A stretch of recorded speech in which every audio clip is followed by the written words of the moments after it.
হযরত জাকারিয়া আলাইহিস সালামের যুগের কথা বলছি। এই যুগে হান্না নামে একজন পুণ্যবতী নারী ছিল। অনেক বয়স হবার পরেও তার কোনো সন্তান জন্মগ্রহণ করেননি। এরপরে সে একদা আল্লাহ রব্বুল আলামিনের দরবারে ফরিয়াদ করলেন, আমার অনেক বয়স হয়ে গেল, কিন্তু আমার কোনো সন্তান জন্মগ্রহণ করলো না। আমি তোমার দরবারে মান্নত করছি, তুমি যদি আমার কোনো সন্তান দান করো তাহলে তোমার ঘর বাইতুল মুকাদ্দাসের উদ্দেশ্যে আমি সেই সন্তানকে উৎসর্গ করব।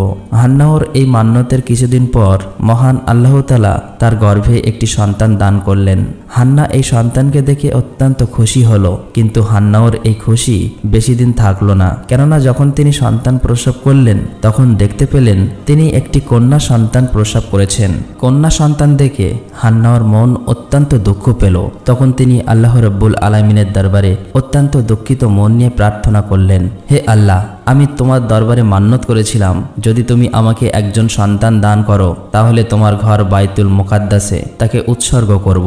কিন্তু কি, আমি তো একজন কন্যা সন্তান জন্মদান করেছি।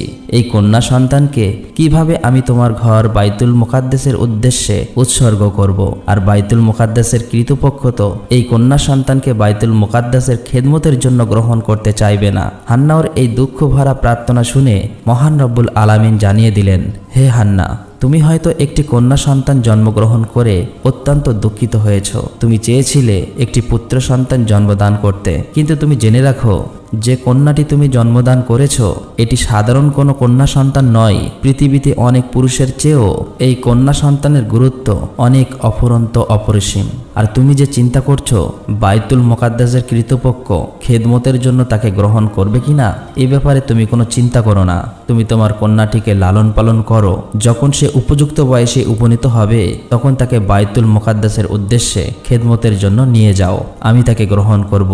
হান্না আল্লাহ রব্বুল আলামিনের পক্ষ থেকে এই সান্ত্বনা বাণী শুনে নিশ্চিত হলেন।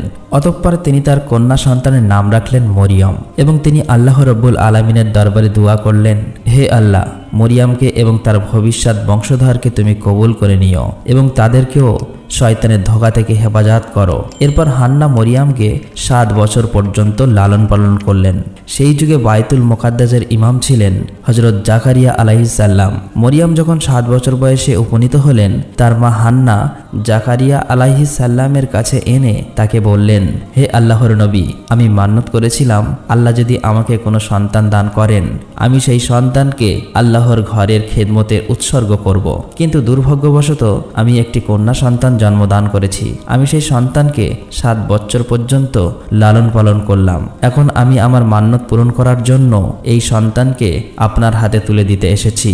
আপনি মেহেরবানি করে একে কবুল করুন এবং বাইতুল মুকাদ্দাসের খেদমতের সুযোগ করে দিন। হযরত জাকারিয়া আলাইহিস সালাম হান্নাহর আবেদনের পরিপ্রেক্ষিতে বাইতুল মুকাদ্দাসের সকল খাদিমকে ডেকে বললেন, আপনাদের মধ্যে কে আছে যে এই মেয়েটির লালন পালনের দায়িত্ব গ্রহণ করবেন? বাইতুল মুকাদ্দাসের খাদেমরা মরিয়ম রাদিয়াল্লাহু তাআলা আনহার কপালে এক প্রকারের নূরের জ্যোতি দেখতে পেলেন, তাই তারা প্রত্যেকেই তাকে লালন পালনের দায়িত্ব গ্রহণ করার জন্য ব্যাকুল হয়ে উঠলেন। হযরত জাকারিয়া আলাইহিস সালামের তার নিজের মনেও তাকে লালন পালনের একটি সুপ্ত বাসনা ছিল।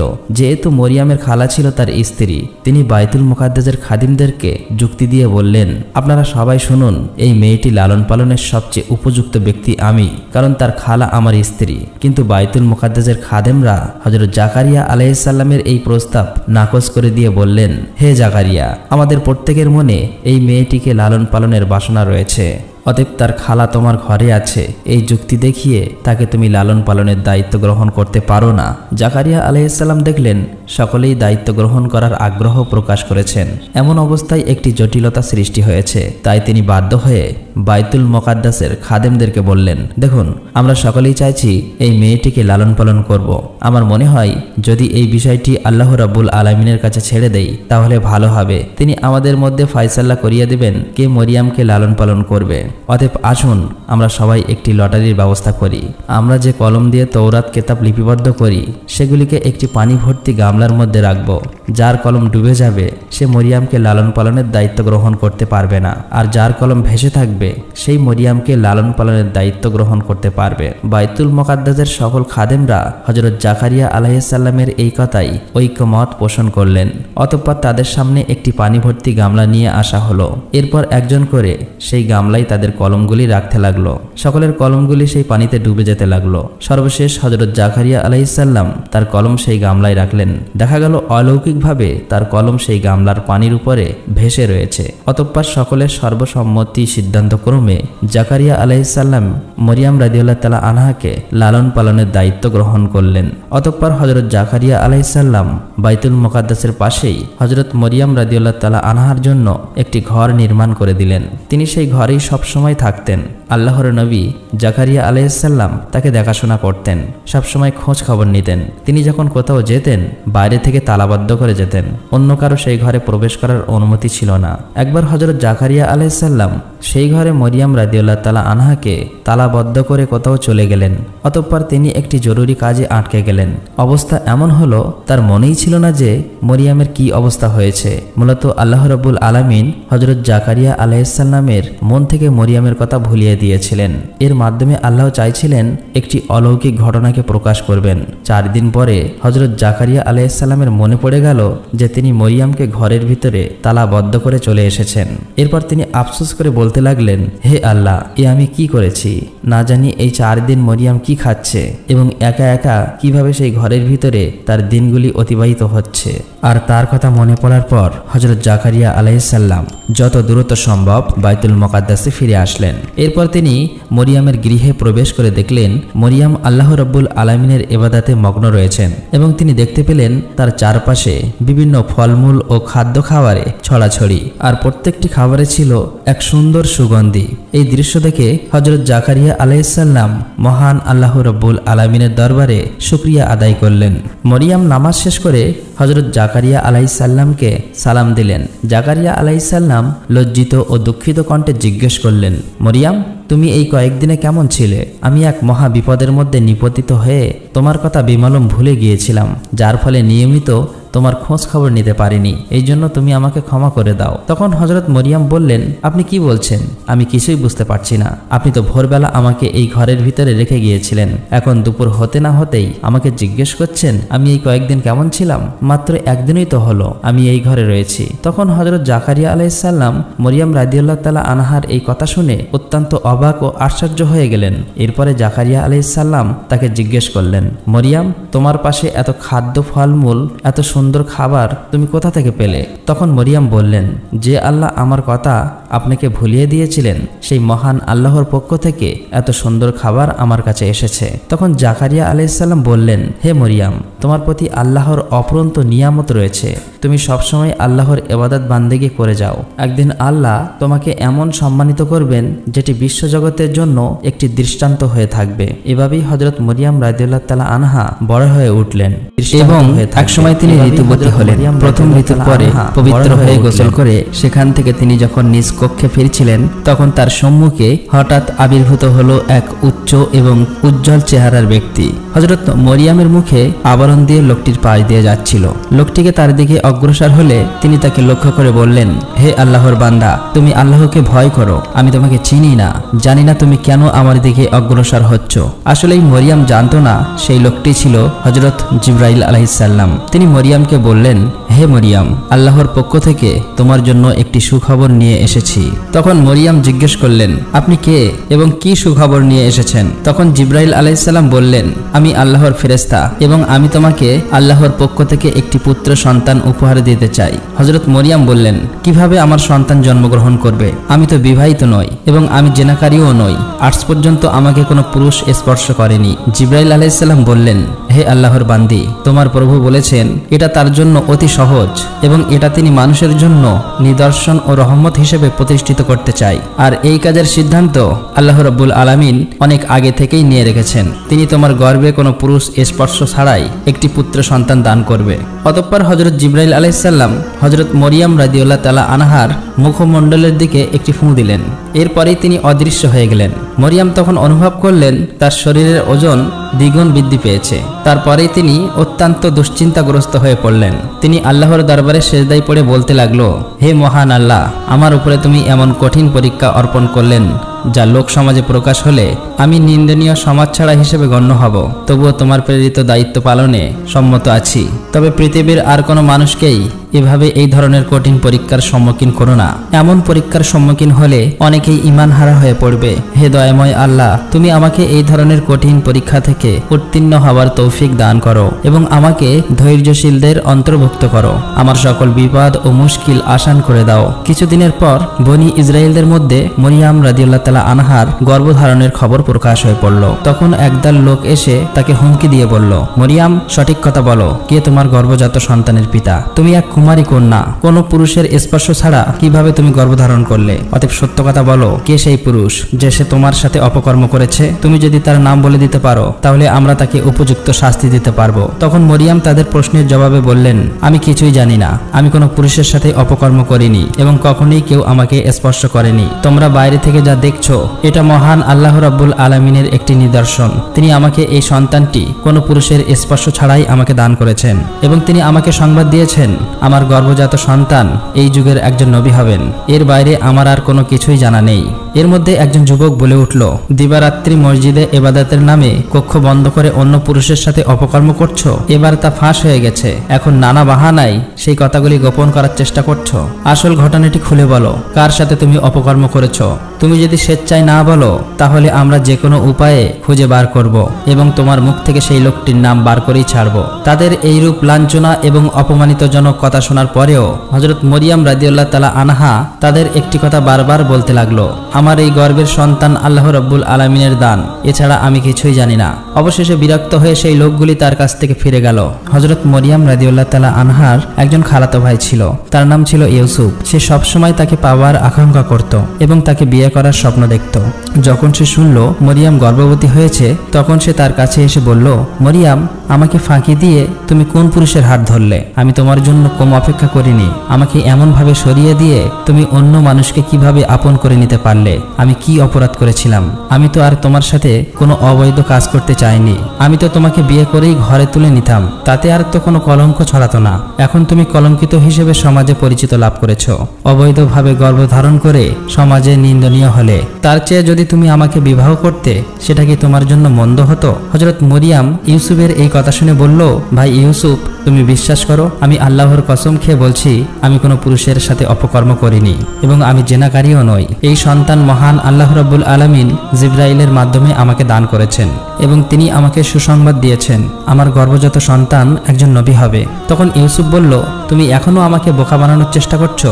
পৃথিবীর ইতিহাসে কোনো নারী পুরুষের স্পর্শ ছাড়াই গর্ভধারণ করেছে এমন কোনো প্রমাণ কি আছে? তুমি আমাকে অযথাই ধোঁকা দেওয়ার চেষ্টা করছো, তবে এতে তোমার ভবিষ্যৎ মঙ্গলজনক হবে না। একদিন তোমার সাথে অপকর্ম করা সেই পুরুষের নাম প্রকাশ হয়ে যাবে, আর তখন তুমি যতই ছলনা করো না কেন সমাজের মানুষ তখন এর জন্য তোমাকে শাস্তি দেবে। হযরত মরিয়াম রাদিয়াল্লাহু তাআলা আনহা তার প্রশ্নের জবাবে বললেন, তুমি পিতা ছাড়া কোনো সন্তানের জন্মগ্রহণের কথা এর আগে কখনোই শোনোনি, কিন্তু পিতামাতা ব্যতীত হযরত আদম ও হাওয়া আলাইহিস সালামকে কিভাবে সৃষ্টি করেছেন সে কথা কি তুমি ভুলে গেলে? সেটা কি তোমার মনে নেই যে দয়াময় মহান রাব্বুল আলামিন পিতামাতা ব্যতীত মানুষের সৃষ্টি করতে পারেন, তিনি কি পিতা ছাড়া মানুষ সৃষ্টি করতে সক্ষম নন? ভাই ইউসুফ, তুমি আমার নামে কলঙ্ক ছড়ানোর চেষ্টা করো না। আমি আল্লাহর হেফাজতে আছি এবং আল্লাহ রাব্বুল আলামিন আমাকে রক্ষা করবেন। আর যারা আমার নামে অপবাদ ও কলঙ্ক ছড়ানোর চেষ্টা করবে আল্লাহ রাব্বুল আলামিন তাদের কাছ থেকে প্রতিশোধ গ্রহণ করবে।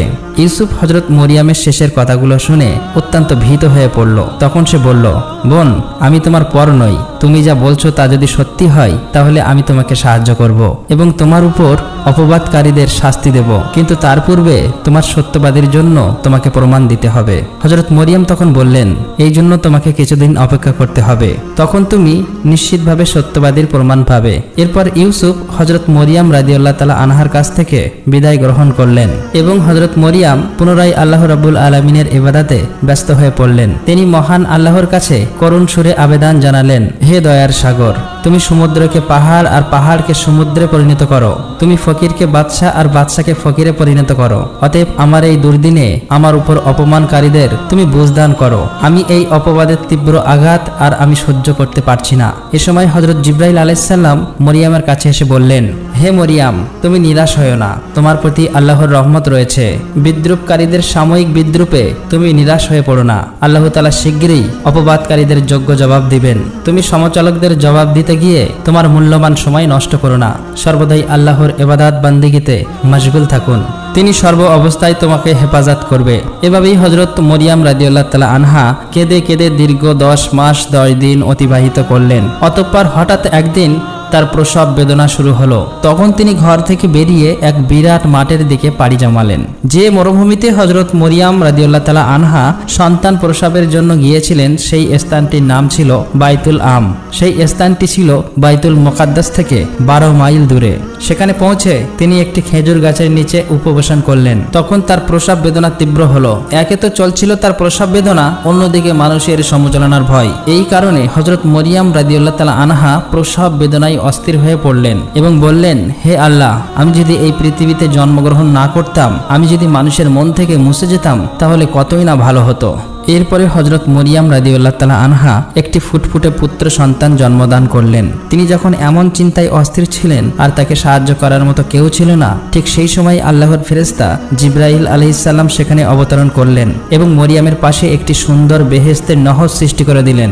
এরপরে তাকে নির্দেশ করলেন, মরিয়ম, তুমি এই ঝর্ণার পানি ও বৃক্ষের খেজুর ভক্ষণ করো। এরপর হযরত মরিয়ম রাদিয়াল্লাহু তাআলা আনহা খেজুর খাওয়ার ইচ্ছে করা মাত্রই বৃক্ষের মাথা মরিয়ম রাদিয়াল্লাহু তাআলা আনহার কোলের কাছে ঝুঁকিয়ে দিলেন। তিনি হালকাভাবে খেজুরের ডালে নাড়া দিলেন আর এতে তরতাজা খেজুরগুলো ঝরে পড়ল। তখন তিনি খেজুর ও নহর থেকে পানি পান করে অনেকটা সুস্থ হয়ে উঠলেন। অতঃপর জিবরাইল আলাইহিস সালাম তাকে বললেন, মরিয়ম, তুমি তোমার অপবাদের ব্যাপারে কোনো চিন্তা করো না। লোকেরা যদি এই সন্তানের ব্যাপারে কোনো কিছুই তোমাকে জিজ্ঞেস করে, তাহলে তুমি ইশারা করে তাদেরকে বলে দিও আমি রোজা রেখেছি। বনি ইসরাইলদের যুগে রোজা রাখা অবস্থায় কথা বলা নিষিদ্ধ ছিল। তোমার পক্ষ থেকে তোমার নবজাত পুত্র আল্লাহ রাব্বুল আলামিনের কুদরতে তাদের সকল প্রশ্নের উত্তর দিয়ে দেবেন। ছেলেটির কোলে তুলে নিয়ে মরিয়ম অশেষ তৃপ্তি লাভ করলেন। তিনি অপরূপ চোখে ছেলের মুখ পানে তাকিয়ে রইলেন। এমন সময় ছোট ঈসা আলাইহিস সালাম বলে উঠলেন, হে আমার আম্মাজান, তুমি আজ পুণ্যবতী হয়েছ, কিন্তু আজ তোমাকে অভিনন্দন জানানোর মতো কোনো লোকজন তোমার পাশে নেই। তাই আমি তোমাকে প্রথম সালাম জানাচ্ছি, তারপরে জানাচ্ছি তোমাকে অশেষ মোবারকবাদ। তুমি আমার অন্তর থেকে সালাম গ্রহণ করো। হযরত মরিয়ম নবজাতকের মুখে এসব অলৌকিক কথা শুনে অবাক হয়ে গেলেন। তিনি তার মুখ থেকে এরকম কথা শুনবেন তা কখনোই কল্পনা করতে পারেনি। এরপরে তিনি আল্লাহ রাব্বুল আলামিনের দরবারে লাখো লাখো শুকরিয়া আদায় করলেন। অতঃপর হযরত মরিয়ম রাদিয়াল্লাহু তাআলা আনহা নবজাতক শিশুকে কোলে নিয়ে বাইতুল মুকাদ্দাসের দিকে রওনা হলেন। দীর্ঘ সময় ধরে পথ হাঁটার পর তিনি সেখানে পৌঁছালেন। বনি ইসরায়েলের লোকেরা এসব কথা জানতে পেরে অট্টহাস্য করার জন্য সেখানে ভিড় জমালো। তখন তারা তাকে প্রশ্ন করল, মরিয়ম, বলো, বিবাহ ছাড়া একজন কুমারী নারী হয়ে কিভাবে তুমি এই সন্তানকে জন্ম দিলে? মরিয়ম ইশারায় তাকে বুঝিয়ে দিল, আমি রোজা রেখেছি, অতএব আমার কথা বলা নিষিদ্ধ। তোমাদের যদি কিছু জিজ্ঞাসা করার প্রয়োজন হয়, তাহলে আমার এই নবজাতক ছোট্ট শিশুকে জিজ্ঞাসা করো, সেই তোমাদের সকল প্রশ্নের উত্তর দিয়ে দেবে। তখন তারা বলল, আহারে মরিয়ম, অবৈধ সন্তানের গোপনীয়তা প্রকাশ হয়ে যাবে এই ভয়ে তুমি রোজা রেখেছো, আর এখন আমাদেরকে বলছো একজন নবজাতক শিশুর কাছে কথা বলতে? আমাদের সাথে ভণ্ডামি করার আর জায়গা পাও না। এই নবজাতক কি কথা বলতে শিখেছে যে সে আমাদের কথার উত্তর দেবে? এগুলো ধোঁকাবাজির কথা। এই ধরনের বাহানা করে আসল ঘটনা গোপন করতে পারবে না। আজ বা হোক বা কাল বা হোক, যে কোনো একদিন এই সত্য ঘটনা প্রকাশ হয়ে যাবে। এদের মধ্যে আবার কেউ কেউ পাশ থেকে বলে উঠল, আচ্ছা চলোই না এই নবজাত শিশুর কাছে এই প্রশ্নগুলো করেই দেখি, সে কি উত্তর দিতে পারে। এরপর তারা সবাই মিলে হযরত ঈসা আলাইহিস সালামের কাছে জিজ্ঞেস করলো, হে মরিয়মের পুত্র, কে তোমার পিতা? তোমার পিতার পরিচয় কি? তুমি কিভাবে তোমার মায়ের গর্ভে আসলে? তখন হযরত ঈসা আলাইহিস সালাম বলে উঠলেন, আমি আল্লাহর বান্দা। আল্লাহ আমাকে কিতাব দান করেছেন এবং নবী হিসেবে পাঠিয়েছেন, আর আমি যেখানেই থাকি না কেন আমাকে বরকত দান করেছেন। তিনি আমাকে আজীবন সমাজের আদেশ দিয়েছেন। তিনি আমাকে আমার মাতার অনুগত করেছেন, অবাধ্য পাপাচারিত নাফরমান করেন নাই। যেদিন আমার জন্ম হয়েছে এবং যেদিন আমার মৃত্যু হয়েছে এবং যেদিন আমাকে আবার পুনরায় জীবিত করা হবে, সেদিন পর্যন্ত আমার উপর আল্লাহ তাআলার রহমত বজায় থাকবে। তোমরা আমার দাওয়াত কবুল করার জন্য প্রস্তুত হও। আমি খুব শীঘ্রই তোমার উপর আমার দাওয়াত পৌঁছে দেব। বনি ইসরায়েলের লোকেরা নবজাতক হযরত ঈসা আলাইহিস সালামের মুখে এসব কথাবার্তা শুনে অত্যন্ত অবাক হয়ে গেল। কিছুক্ষণ পূর্বে যে শিশুর জন্ম হলো, সেই শিশু কিভাবে কথা বলছে? এটা তো এক নজিরবিহীন ঘটনা। কারো মুখ থেকে আর কোনো কথাই বার হলো না। মুহূর্তেই এই ঘটনাটি সমস্ত এলাকায় ছড়িয়ে পড়ল। অসংখ্য মানুষ সেই দৃশ্য দেখার জন্য সেখানে ভিড় জমালো। লোকজন হযরত ঈসা আলাইহিস সালামের কাছে গেলে হযরত ঈসা আলাইহিস সালাম তৌরাত কিতাব থেকে পাঠ করে শুনিয়ে দিলেন। নবজাতকের মুখে এসব কথা শুনে সকলেই তাদের ভুল বুঝতে পারল এবং তারা সবাই হযরত মরিয়ম আলাইহিস সালামের কাছে ক্ষমা চাইল।